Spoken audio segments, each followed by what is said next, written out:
Market महारथी में आज हर्ष उपाध्याय वो भी जुड़ रहे हैं। हर्ष, मैं टाटा टेक्नोलॉजीज़ के ऊपर आपसे बात करना चाहूँगा, बट मैं शेयर पे बात नहीं करना चाहूँगा।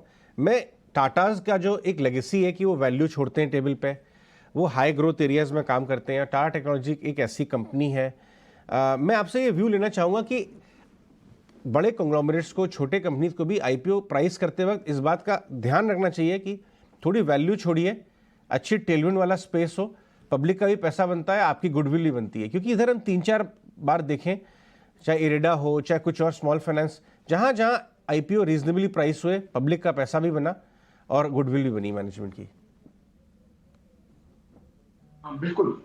ये जो आपने बात कही है बिल्कुल सच है, क्योंकि अगर आप पिछले कितने भी आईपीओस को अगर आप एनालाइज करते हैं, देखते हैं, जहां जहां पे भी इनिशियल जो पीरियड में जो रिटेल इन्वेस्टर हो या इंस्टीट्यूशनल इन्वेस्टर का हो, अगर पैसा बना है तो एक तरफ से कॉन्फिडेंस आ जाता है लोगों को उस शेयर्स को होल्ड करने के लिए। तो ऑब्वियसली बिजनेस वैल्यूएशन ये सब देखते हैं, लेकिन एक तरह से एक पॉजिटिव सेंटिमेंट उसके अराउंड बन जाता है।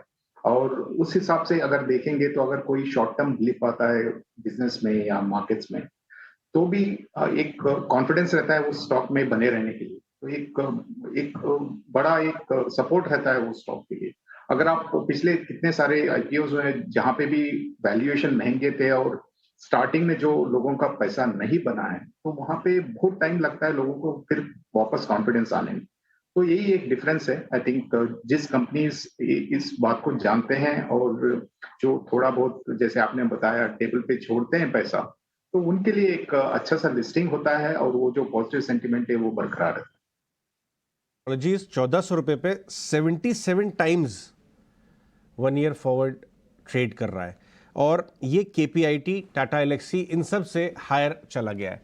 मैं इस स्पेस के बारे में और इनके वैल्यूएशंस के बारे में बात करना चाहूँगा आपसे हर्षा, क्योंकि ये जो इंजीनियरिंग टेक स्पेस है, ऑटो टेक, एरोस्पेस टेक और ये अपना ईएमएस, इलेक्ट्रॉनिक मैन्युफैक्चरिंग और रिलेटेड जो टेक है, इसको बाजार ऑर्डिनरी टेक्नोलॉजी से ज़्यादा प्रीमियम देता है। बट फिर भी क्या एक फेयर रेंज कितनी होगी? 50 टाइम 1 ईयर फॉरवर्ड, 70-80 टाइम अगर चला जाए तो क्या वो कंफर्टेबल जोन है इस स्पेस में प्ले में बाय करने के लिए? देखिए, इसमें 2-3 विषय पे एनालाइज करना चाहिए। एक तो है जो आईटी सर्विसेज जो हम मानते हैं, वहां पे इतने ग्रोथ रेट्स अब आपको कभी दिखाई नहीं दे रहे हैं। जहां तक इंजीनियरिंग और R&D सर्विसेज के बात हो, वहाँ पे आईटी सर्विसेज है, लेकिन एक स्पेशलाइज्ड निश सेगमेंट है। तो वहाँ पे ग्रोथ रेट जो है बहुत स्ट्रांग है, और वहाँ पे नंबर ऑफ जो लिस्टेड प्लेस हैं वो भी अवेलेबल बहुत ज्यादा नहीं है। आपने तो 2-3 नाम गिना दिए, लेकिन उनके अलावा काफी कम कंपनीज आपको दिखाई देते हैं जो यहाँ पे इस सेगमेंट में कॉम्पीट कर रहे हैं और लिस्टेड है। तो उस हिसाब से एक तरह से एक स्केर्सिटी प्रीमियम जो हम बोल सकते हैं वो भी इस स्पेस पे अटैच हुआ है, और ऑब्वियसली जो ग्रोथ रेट्स स्ट्रांग है उसके वजह से भी एक वैल्यूएशन प्रीमियम है।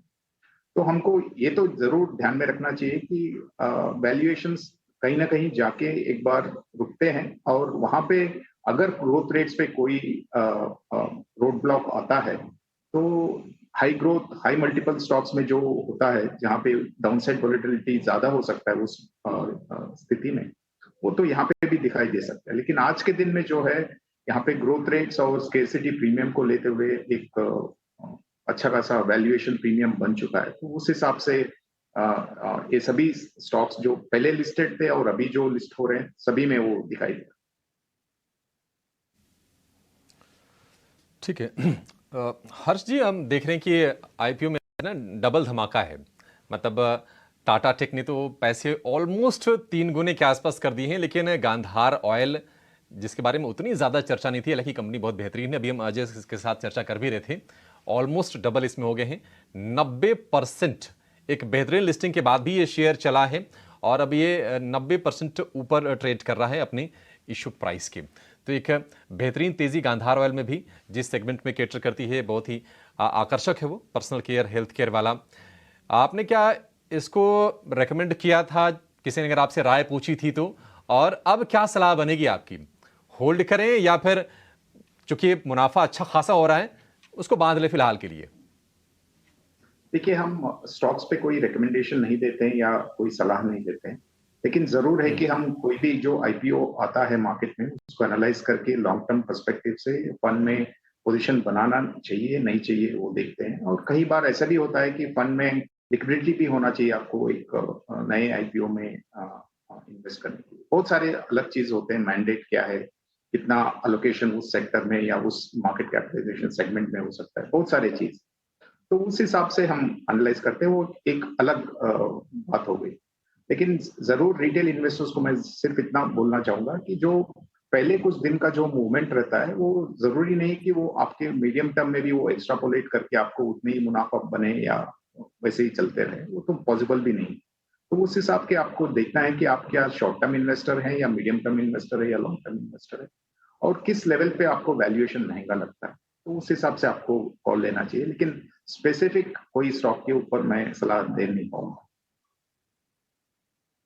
ठीक है हर्ष, एक चीज जरा आप बताइए, हम देख रहे हैं कि इंश्योरेंस स्टॉक्स में बहुत ही धुआंधार तेजी बनी है, और खासतौर से जो सरकारी कंपनीज हैं, न्यू इंडिया एश्योरेंस, जीआईसीआरई, वहां पर तेजी बनी है। छिटपुट तेजी हमने एलआईसी के शेयर में भी कुछ दिनों से देखा है। और आगे इलेक्शन खड़ा है, नतीजे आ जाएंगे 5 राज्यों के, उसके बाद लोकसभा पर फोकस होगा, और कहीं ना कहीं इलेक्शन से इसको क्लब करके लिंक करके देखा भी जाता है।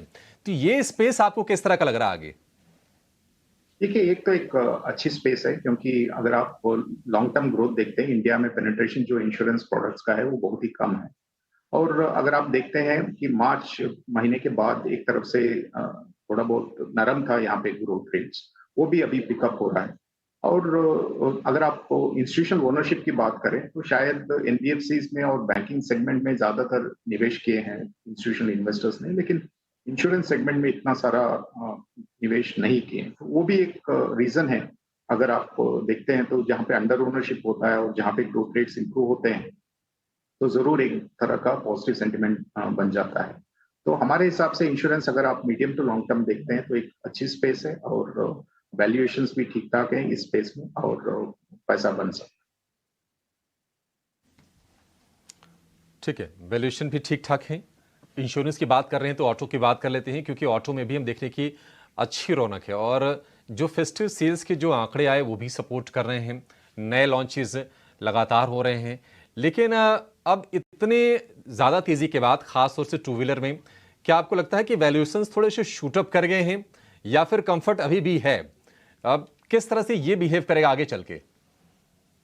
देखिए, अगर आप टू व्हीलर स्पेस को देखते हैं तो करीब करीब 4-5 साल से ये सेक्टर में कुछ भी नहीं हुआ था, कोई भी तेजी नहीं था। स्टॉक्स तो अंडर परफॉर्म ही किए थे। तो अभी जैसे आपने 2-3 कारण भी बताए, जैसे नए लॉन्चेस हुए हैं, ईवी सेगमेंट का इतना सारा जो कंपटीशन लोग देख रहे थे वो भी एक तरफ से प्राइस्ड इन है।